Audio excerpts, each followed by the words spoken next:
Sawadee, good morning and welcome to the morning edition of NBT World Brief. This morning is a Christmas Eve. I'm Shanita Sidagit Krathon. Well, let's start with the first story. Thailand and Cambodia are beginning a new round of border talks today as both sides meet to discuss a ceasefire amid ongoing tensions along the border. Thailand and Cambodia are beginning the General Border Committee, or the GBC, meetings officially today begin in Thailand's eastern province of Chanthaburi, followed by a separate meeting between the Thai and Cambodian defense ministers scheduled for December 27th. Officials from both countries' secretaries will hold GBC discussions focusing on ceasefire arrangements following the outcomes from the ASEAN Foreign Ministers' special meeting in Malaysia. Defense Minister General NAKHON said Thailand is fully prepared to guarantee the safety of the Cambodian delegation throughout the talks, stressing that Thais can clearly distinguish between military operations and diplomatic negotiations.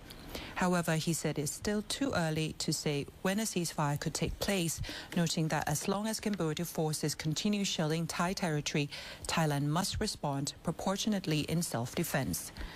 General Nathapon warns that if the outcome of the GBC Secretariat-level talks do not meet expectations, Thailand may choose not to sign any agreement.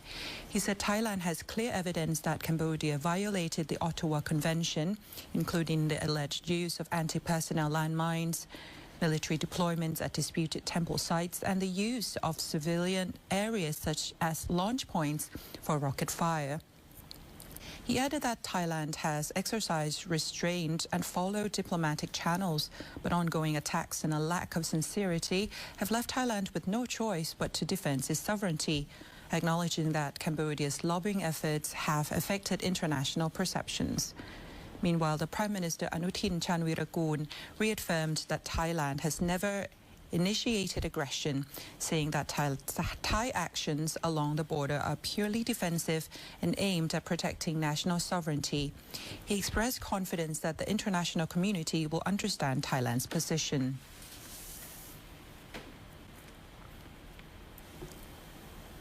Tensions along the Thai-Cambodian border remain high as Cambodian forces continue launching heavy weapons attacks despite claims of readiness for a ceasefire.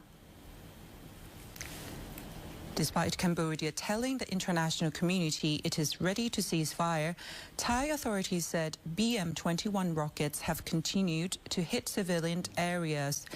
Nearly 200 rounds were fired into the Thai territory, damaging at least 40 homes, injuring civilians, and causing extensive damage to farmland and infrastructure, particularly in Sakeo province. The army said that Thai forces are focused on regaining control of 3 locations, Ban Khong Phang, Ban Nong Ya Keo, and Ban Nong Chan, where clashes are still going. The intensity of the fighting continues to be in Sakeo area, as well as Hoi Tam area and Pumakua. So these are the 2 main points of the intense fighting between the 2 sides.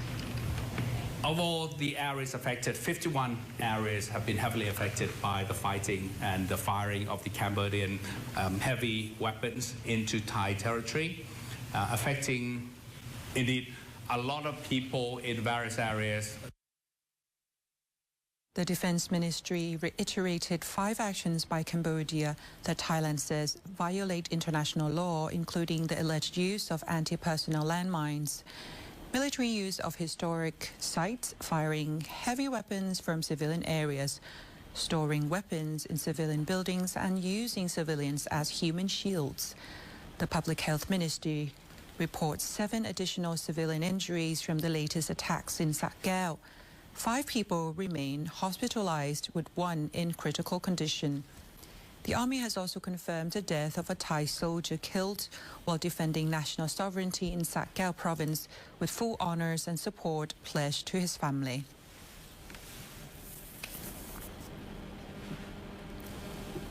Thai authorities are rolling out new measures to address the rapid strengthening of the BAHT, pointing to online gold trading as a key factor behind recent currency movements. Thailand's Ministry of Finance, the Bank of Thailand and the Security and Stock Commission, or SEC, have jointly announced 3 measures aimed at easing pressure from the strong baht. Since the start of 2025, the baht has appreciated nearly 9%, strengthening from 34.2 to around 31.2 against the US dollar. Authorities said one major factor under close watch is online gold trading. The 3 agencies revealed that online gold transactions average about 65 billion baht per day, with peak trading days reaching as high as 250 billion baht, far extending average daily stock market turnover of around 42 billion baht. To address the issue, 3 measures are being prepared. First, gold shops operating online trading platforms will be required to report transaction data to Revenue Department, similarly to online platforms. Second, the Revenue Department will consider imposing a specific business tax on gold bar sales conducted through online platforms. And third, the Bank of Thailand will study regulatory options, including setting transaction limits for online gold trading platforms applicable only to gold shops offering online trading services. Meanwhile, the SEC has dismissed claims that the USDT digital asset trading is contributing to baht appreciation, saying the transaction volume is too small to have any meaningful impact. Authorities says that the measures are intended to ensure market stability without disrupting legitimate investment activity.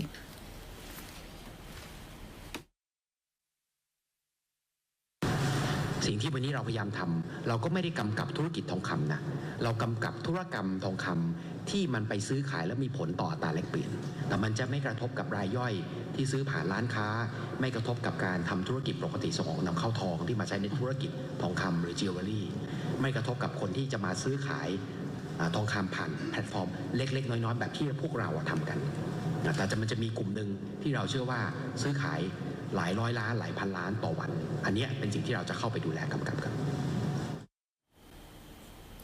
Thailand and Indonesia are marking 75 years of diplomatic relations with a major wildlife conservation milestone, returning 4 rescued orangutans seized from the international wildlife trafficking case back to their national home. Thailand has officially returned 4 orangutans to Indonesia in a joint effort to combat cross-border wildlife trafficking under the CITES Convention. The repatriation ceremony took place at Suvarnabhumi Airport, led by Thailand's Department of National Parks, Wildlife and Plant Conservation. The 4 orangutans, 3 Sumatran orangutans and 1 rare Tapanuli orangutan, include 2 males, Jay and Raiking, and 2 females, Bo and Nun. All were seized as evidence in an international wildlife trafficking case and have now been cleared for return to their country of origin. The return forms part of celebrations marking the 75th anniversary of diplomatic relations between the 2 countries. Both Sumatran and Tapanuli orangutans are critically endangered and listed under the Appendix 1 of CITES, meaning international trade is strictly prohibited without special permits. Thai authorities emphasize that illegal import or export carries penalties of up to 4 years in prison and a fine of up to 40,000 baht or both. The orangutans were transferred from a wildlife rescue center in CHANTHABURI to Suvarnabhumi Airport and boarded the Garuda Indonesia flight to Jakarta. To reduce stress during travel, the young orangutans were transported in pairs, sharing 2 crates. Thai authorities say this is the 7th such repatriation since 2006, bringing the total number of orangutans returned to Indonesia to 78.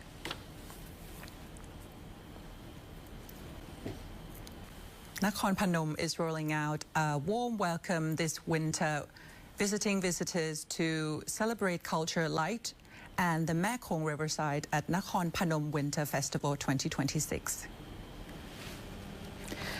The festival will take place from today, the December 24th to the 31st of 2026.